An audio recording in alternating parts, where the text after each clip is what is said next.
Well, howdy folks, how's it going today? I hope you're all doing really good. Well, welcome to part 3 on this 1977 Ibanez destroyer that we've been tinkering on here in the past few videos.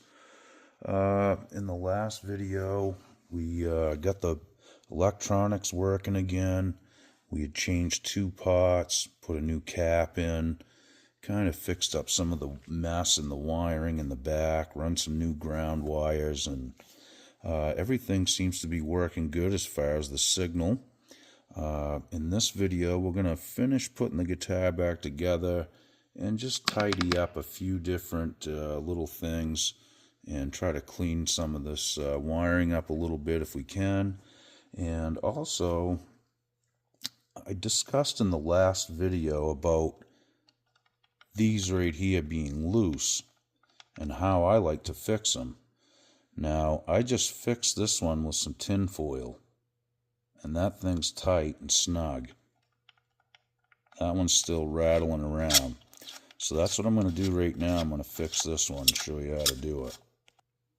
Alright, so I got a piece of tin foil here, really thin, and just remember you got to wrap it in the direction that you're going to thread it in. So I'm just going to start this around here as flat as I can. Just going to work my way around to about here. Okay, sorry that was kind of off camera, but I had to see what I was doing. So I've got some tin foil wrapped around here.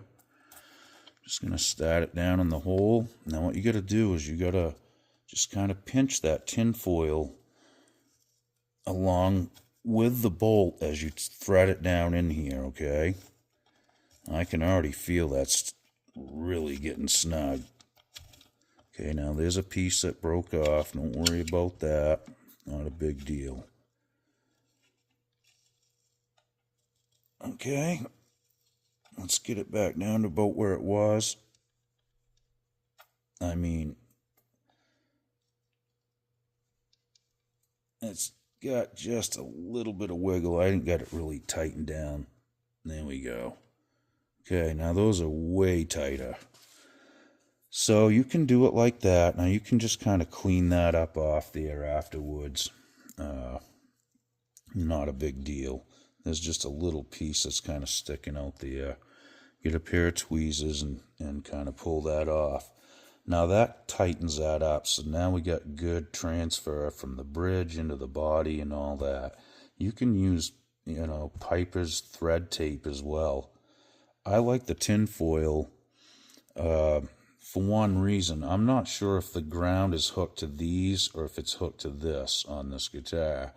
So the tin foil at least gives me that grounding capability if that's where it is. So those are nice and tight now, like I said. That's a little hack. I thought I'd share that with you guys. I've done this on Les Pauls and other, like 335 style guitars, that have this kind of setup.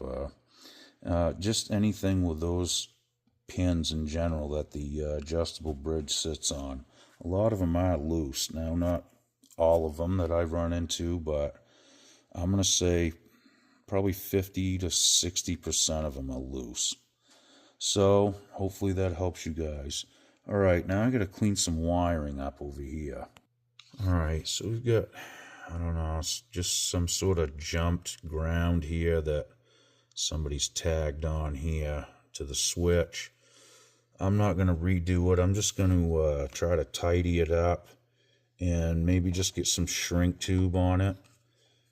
Maybe something about like that right there. So I'm going to clip a piece off and just see if I can clean that up, like I said. Now, it's not a big deal if it touches these sleeved wires, because those are ground too, but, I just don't want it rattling around in there. Somebody starts doing flying splits on stage and knocks the wires around. You never know, right? Won't be me. Alright, little heat. if you use one of those butane lighters, it won't turn your shrink tube black either. Whoop, got some of the cloth going there. You got to watch out for that too. I like to burn that stuff off too, actually. Just, I don't know. It gets like brittle, breaks off, gets in the switch, and just causes problems. So I'm going to probably hit that too. One more time. There we go. And that should take care of that. Just trying to see if I could actually get a big piece of shrink tube over that, which I might be able to. Alright, I like that better. You can use a soldering iron too. You don't have to use a lighter. I just had one laying on the bench here, so. Okay. Well, we've burned all the cloth stuff off. I am going to trim that little piece off too. I think we're going to be in good shape.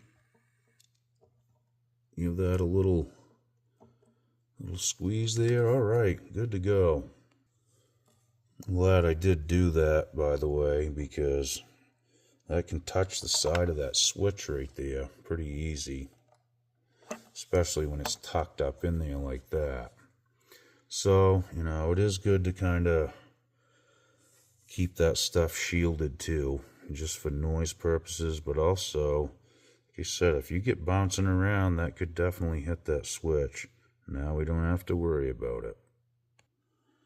Alright, let's get a zip tie around this wire in here. Just kind of group it up a little bit. That should be good. Alright. I'll just keep stuff from jiggling around and pulling and tugging. Alright, little electrical cleaner here on the pick guard. That's what I like to use on these, honestly. It does clean them up nice. And you don't have to worry about it like melting the plastic or anything. Check that out. Nice shine. It does take the like stains off pretty good too. Okay, on with the switch here. Not a lot of clearance coming up through, but it's enough, and it worked before. Okay, let's tuck all that back in there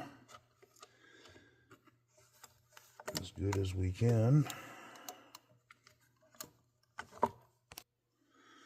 Well, it does fit.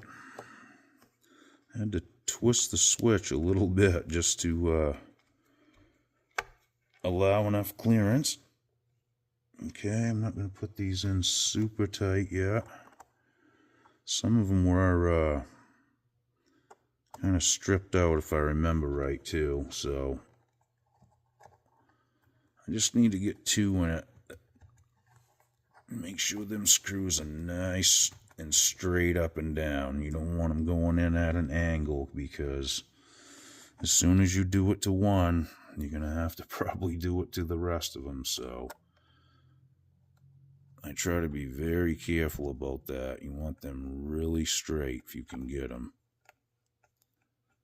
And you got to be careful with these old screws, because these have been partially stripped already. So okay, let's just get them below the guard. Alright.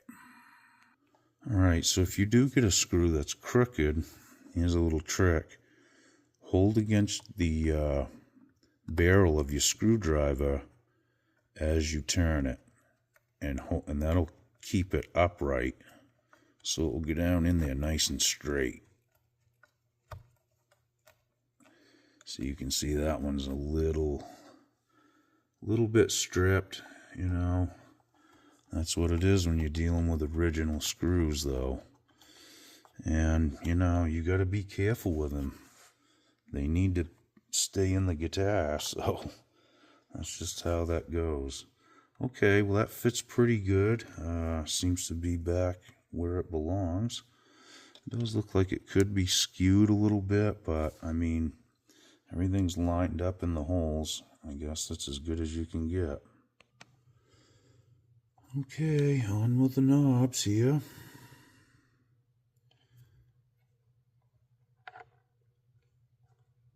Yeah, that's pretty good right there, I guess.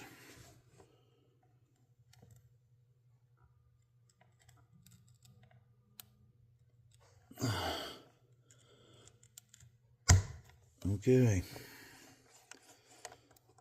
Perfect. Make sure they're all flattened down good. Yep, them roll nice. Perfect. Alright, well, the bridge is kind of nasty and dirty in there. I'm just going to hit it with a toothbrush and some electrical cleaner. An old toothbrush works good for this, you know. I'll do it dry first, try to get out what I can. Yeah, a lot of stuff come out that time. Alright, it's looking better. This is just going to keep it, you know, clean, and it'll keep the dirt from binding up the saddles and the screws. And it isn't even a bad idea to hit them with a little oil once in a while. Get the dirt in and out of them springs. And the screw heads look pretty good. Those aren't rusted, so I'm going to leave those alone. Okay.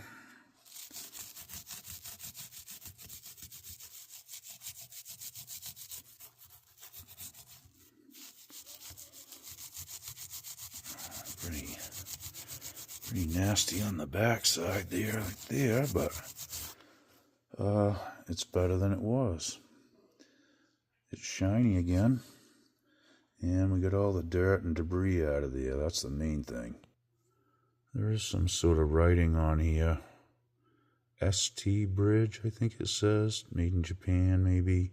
Patent pending. Cleaned up pretty good. There's still some stuff on the backs of these ones, but we're not going to worry about that too much. They're rusted, so you really can't do much with them. I marked the base side when I took this off too. Just wanted to point that out. I'm just going to leave that on there. So that way, when you put it back on, you know which way the saddles go, okay? That's pretty slinky and sloppy in there too, but what are you going to do? It's kind of egg-shaped and oblonged. Yeah, it's kind of funky. It works though. It's what they do. I'm surprised it hasn't tipped the post forward, and it's probably a good thing we did put the tin foil in there and tighten those up, because that would just eventually it's going to start pulling these anchors and folding the bridge over. But we're going to leave it like it is. It should be okay. Okay, on with the back cover here. Get the screws that go to that. These are regular screws too, flatheads. Maybe somebody put flatheads on there in hopes of keeping people from getting inside here.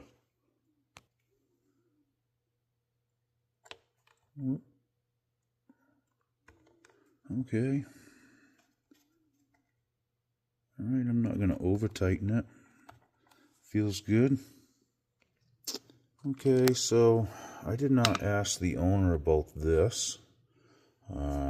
So I'm going to ask him on this video. Some good buckle rash here. Now, this stuff's really famous for chipping, this finish. Now, some people, you know, that's not a big deal. To me, I would almost at least put some sealer on it to try to keep, you know, air from getting up under the finish and whatnot. If it's going to be played with a belt on, then there's probably no sense to even do that. But you could also probably take some shellac here and paint that in by hand and get it pretty close. I mean, it's not going to completely disappear and go away, but It could be made to look a little better. Some people just don't want that. They like the history and the playwear, and I don't mind it either. So again, it's good to ask before you like cover up somebody's fretboard wear or buckle rash. If you're doing repairs for people, don't just think, oh, I'll save the day and put some new lacquer on here and make it look like new again, because they may not want that.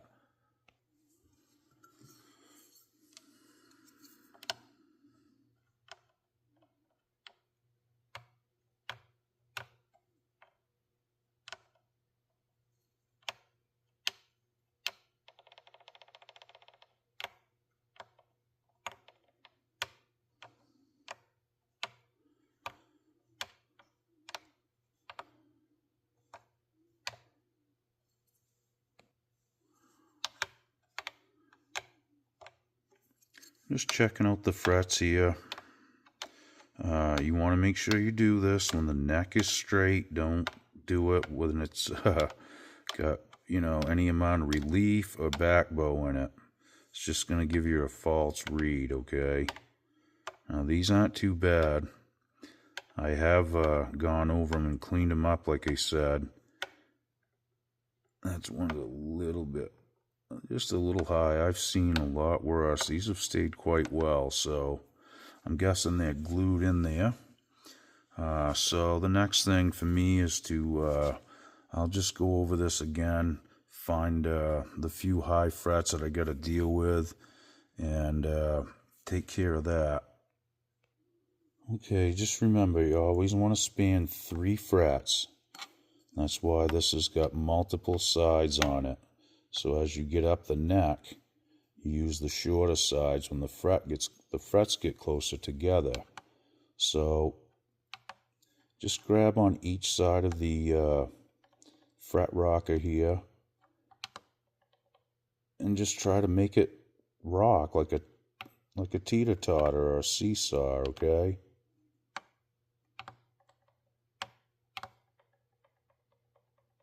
Now that's very slight. You can hear it and you can feel it. That's enough to make a string buzz, though. Now, and it's not on the ends of the frets either. It's basically in this one spot, about where the B string and G string are going to ride. So I'll go in and just address that one spot. Now, here's the thing. When you do this, you want to make sure that you don't take a ton off right out of the gate. Take one swipe with the file or whatever you're going to use to knock it down with, and check it with your fret rocker again immediately. And then you want to check the next group of 3 on each side of the one you just did.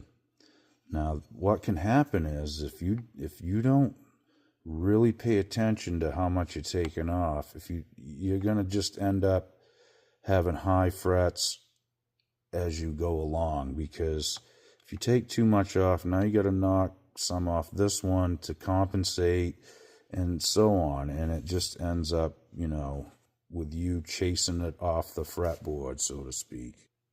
All right, so I got some 1000 grit micro mesh here, and I'm just barely putting any pressure on this, and I'm trying to keep my pressure over the 2 fret wires that it's spanning, okay? Just polishing. It's just really touching the crown. I'm not touching the wood. I've learned to do this with just a gentle touch and try to keep that, just on top of the frets. I got a couple dings I got to address here too. And that way I don't have to tape the fretboard off every time. Sometimes I still will, but in a lot of cases, I just keep stepping my grits up as I go along. A lot of repetition.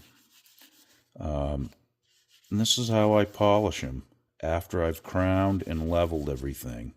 So That's pretty much what I'm doing now. I'm just trying to go over each one. I'll run my thumbnail or fingernail down across them too, and see if I can feel any nicks, any dings, any imperfections.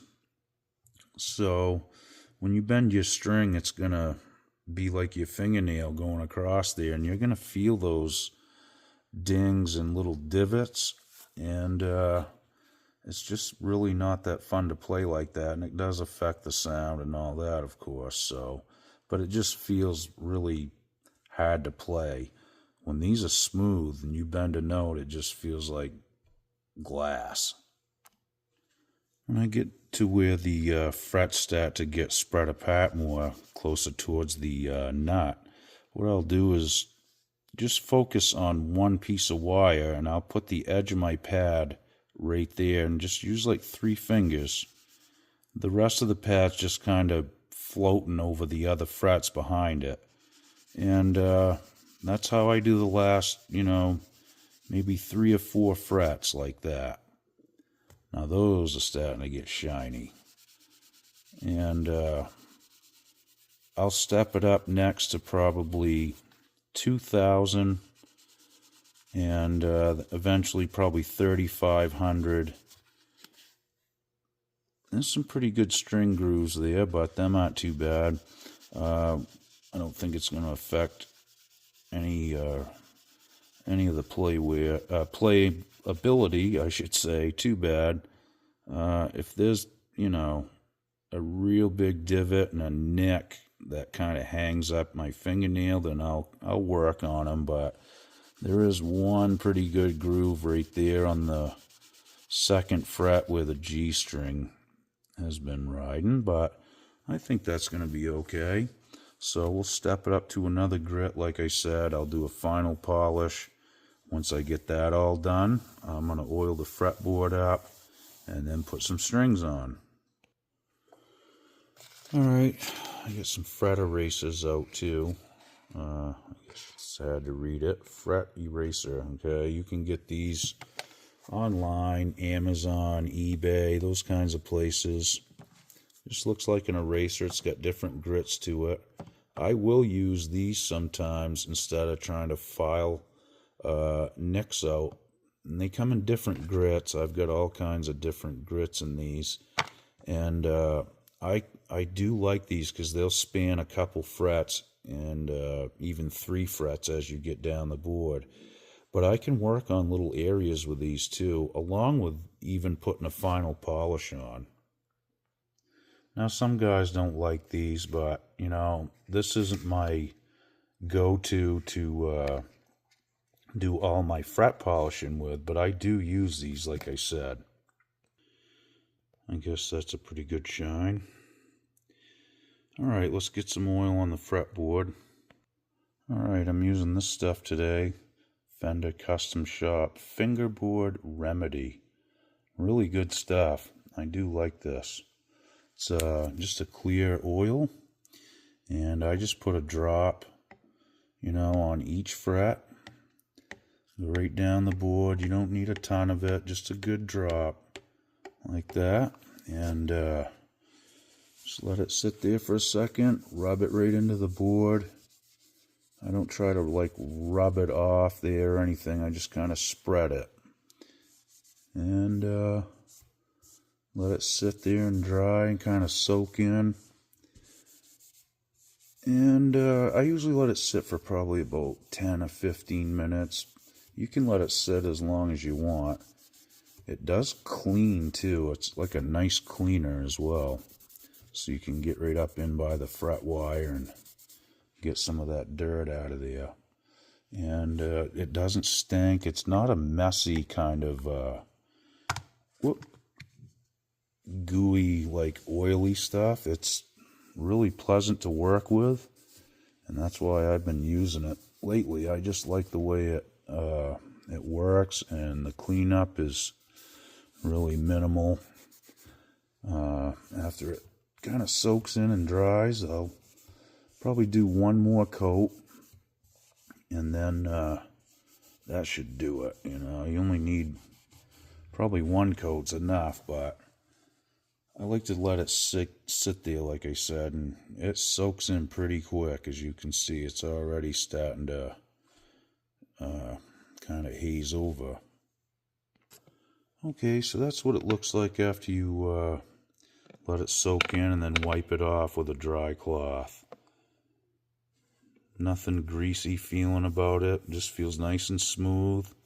Almost has like a wax thing going on maybe, but not, I don't know, just it really is nice and smooth. Something about that stuff, I just really like it. I used lemon oil for years, which is great too. As long as you're putting something on it, I think that's really the main thing. Okay, I think we're ready to throw some strings on this baby and see what she's got. Can't wait to hear this thing.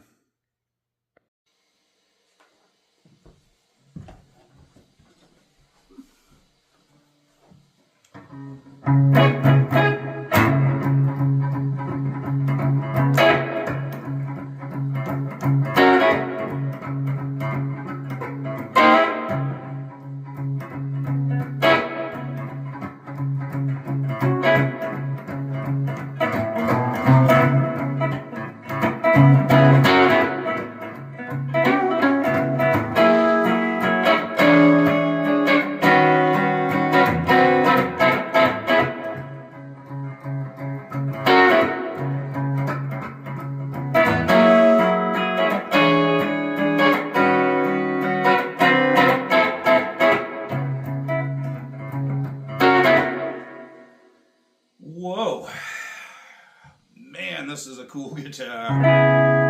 Oh boy, Jake likes this one. We're on the neck pickup here. I don't believe these are original, but they're pretty hot. They ohmed out over 10. There was like 11, 12 in that area. Some pretty good output. They might be a little microphonic, but not too bad. I haven't really cranked anything up real loud yet, but it's got a nice, sweet, smooth sound to it.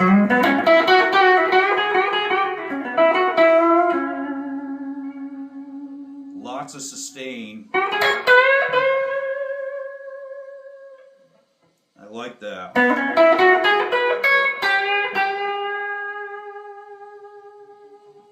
It plays so easy too. Alright, let's see what both pickups sound like. Yeah, kind of almost like a...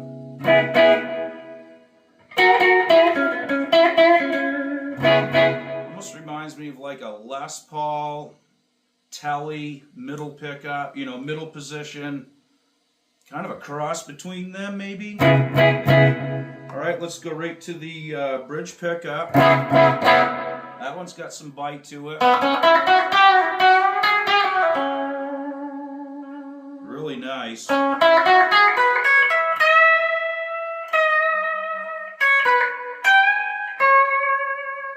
playability is killer on these guitars. It really is. It's balanced so perfect too. Not all of them are, but this one's nice. I weighed it too. It's 8 pounds with strings on it. Anyway, it's just a fun guitar. I've always wanted one of these, and if you guys didn't catch it in the beginning of the video, I worked out a trade with the owner, and now this guitar belongs to me, so I'm really pumped to own this. This is really going to be a lot of fun. I can't wait to do some recording with it, that kind of thing. Let's kick the overdrive on and see what's going on.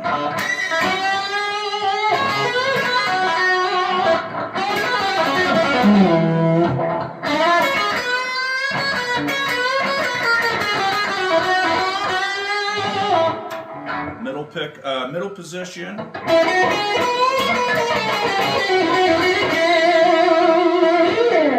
Sweet.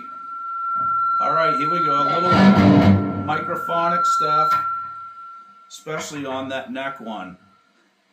Well, you know, that may get changed.